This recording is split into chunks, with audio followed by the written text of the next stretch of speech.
right, gentlemen. Joining us via Zoom from the United Kingdom for more discussion on this issue is a doctoral researcher and public affairs analyst, Joel Kinney. Thank you so much for joining us. Good afternoon, sir. Thank you so much for having me. Right, so let me have your first reaction to this report. Okay, the 2023 presidential election has come and gone. The case has been decided the Supreme Court, so I think the issue of who won, who lost, for me, doesn't really matter anymore. We have a president, and I think he doesn't need to be, distracted from, delivering the dividends of democracy. But for me, I'll discuss the content of the report. First, I will describe the US report as both controversial and contradicting itself. Controversial in the sense that, it's different from the report that the EU issued, and they published the report in June last year, and it's part of a lot of reactions. And we have the presidency, we have the Labour Party, we have the PDP all shooting from different angles. The presidency, lampooned the report of the EU, saying how did they arrive, what parameters did they use to arrive at that conclusion, and to the fact that the level of personnel deployed was barely an average, person per state. They wonder how the EU were able to monitor the over 176,000 polling units that we have, and for the fact that some of the incidences, the judgments contained in the report is drawn from less than 1,000 polling units out of the 106,000. And that brought a lot of debate. The PDP saying the elections were rigged, the Labour Party said the elections were rigged, but the APC saying no, we won, and that this is true reflection of the people. Now, with this report, it will bring a fresh debate about what happened in that election conducted last year. And in terms of the contradictions I find in that report, because they said, yes, it's a true reflection of the will of Nigerians, and yet in some part of the report, they mention things like voter suppression, vote buying, campaigning at polling station, lack of ballot secrecy, violence and voter intimidation. Now, all of these, if you have pockets of all of these in different states, some of them were not reported in the conventional media, some of them we saw on different platforms on social media. Since all of these were not reported, and if you have these in that election, it means those who are victims, of the voter suppression, buying, and rest of them, how would you equate that to what you have today? So that's the contradiction I see in that report. But by and large, given the report of the EU and the US report, it all points to the fact that our elections have a serious problem that needs to be fixed as soon as possible. Because you will agree with me that the conduct of the elections, brought a lot of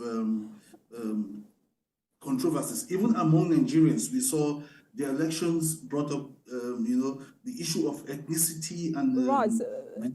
Mr. Yes. Joel, right. Yes. So do you think these irregularities were enough to invalidate the outcome of that election? Absolutely not, because the Supreme Court has given its verdict. So he who alleges must prove. So since the parties that took the APC to court were not able to prove beyond reasonable doubt that these were the things, these were the irregularities that happened and all of that, and the Supreme Court gave its judgment, there's nothing we can do about it. But the fact remains that the elections were greatly flawed.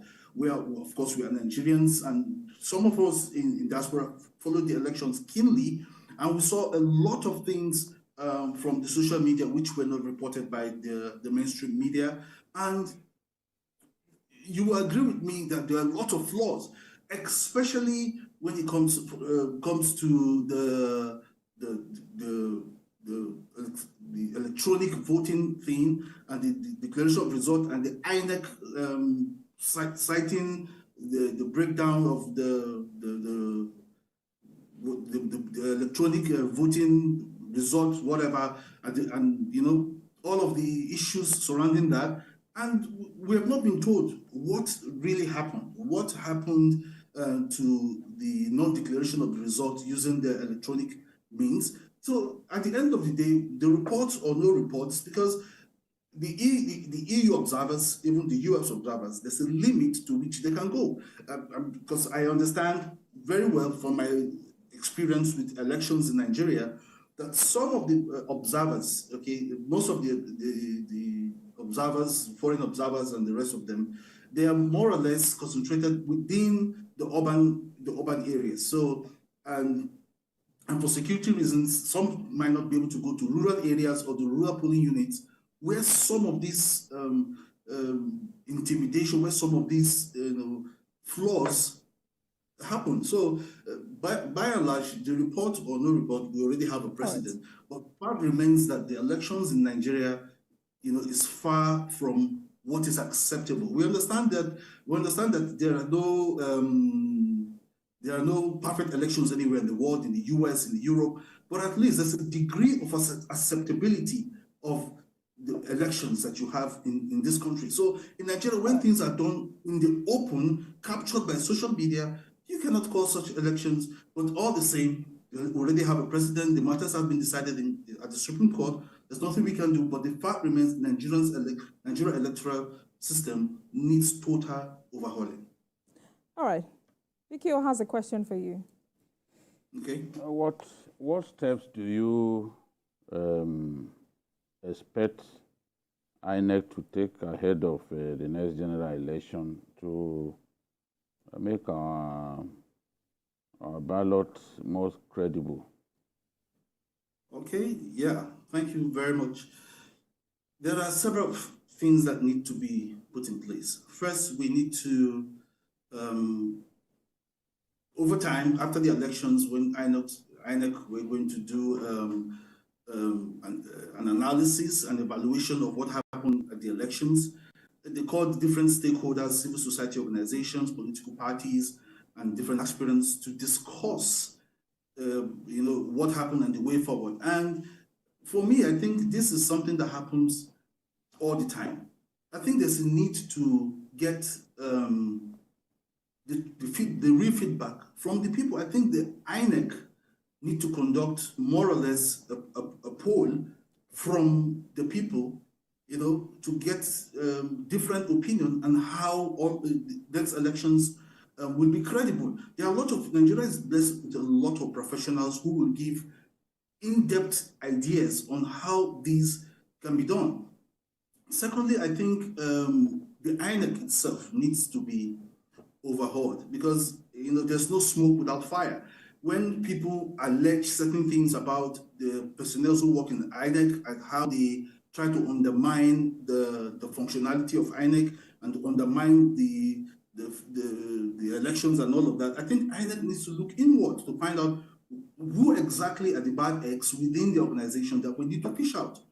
And INEC need to get the system straight. How, if most of the elections malpractices and irregularities happen more within the rural areas or semi-urban areas, I think the INEC need to sit down and think that how do we ensure that not just within the urban cities, not just within the urban areas, the semi-urban areas, what do we need to do, okay, to ensure that the vote counts in these areas? Because we saw, on social media, it's even reported on different platforms, how people were given the 2 Indomie and just 2 packs of Indomie and salt or something like that to cast their vote. How, even if though it is captured in the electoral law, it's a punishable offense for vote buying, but people still engage in it, even openly, even in front of security agencies. So what do, INEC need to find out, what do we need to do to ensure that this vote buying thing is curtailed as much as possible,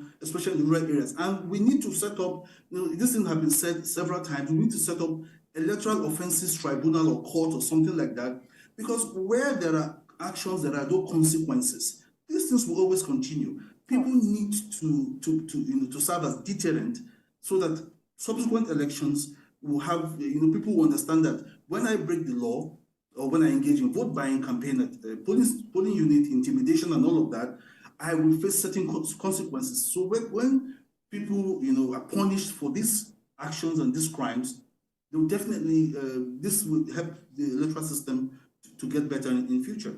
All right, Sadia. Yeah, you mentioned ethnic and religious factors, sometimes influencing Nigerian elections.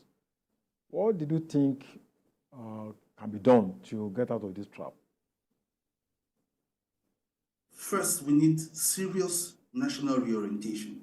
Sometimes I ask myself, where is the National Orientation Agency?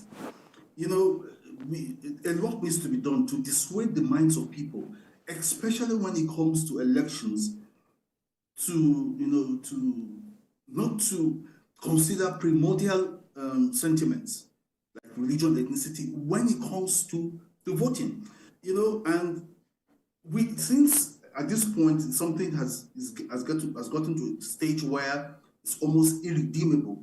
What we need to do, I think we need to start from to reintroduce civic education in our schools, to tell people, to tell the generation that is coming up, to tell the children that are coming up, on the need for national unity, irrespective of religion or tribe. And I think that will help to instill some sort of national values on the children that are coming up now, so that when they grow up to reach our level, and when it comes to elections, tribe, religion, religious sentiments will not be the order of the day. We've seen how leadership has turned up in this country, especially at some states and all of that, where primordial sentiments were used to choose leaders, and then how it has turned out, how the people have become impoverished the more. So we need to, the National Orientation Agency needs to really start a massive campaign, because in the 2023 election, you and I agree the National Orientation Agency didn't do much